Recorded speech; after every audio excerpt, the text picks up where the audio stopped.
Hey guys, welcome back to the Best Online Tutorials channel. In this one, we're talking about how to build a custom GPT using ChatGPT API for data analysis. So just fire up your Python environment and import the official OpenAI client SDK.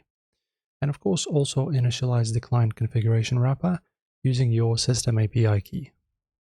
After that, you can call the beta.assistants.create endpoint, assign a clear operational instruction set, specify your core processing engine model, and inject the code underscore interpreter tool to grant the AI its sandboxed terminal execution space.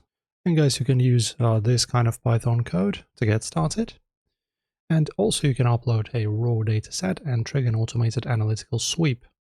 So for that, use the files.create endpoint to upload your target data file, like a customer metric CSV, specifying the purpose parameter as assistants.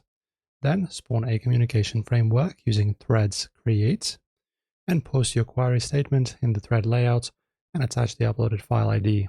And then initialize the pipeline using threads runs create. I'll give you, and this kind of code can be used now. So stop relying on manual file uploads inside. Building a native data analysis pipeline is not that much of a hurdle. That is it, guys. If you like our videos, make sure to like and subscribe as well.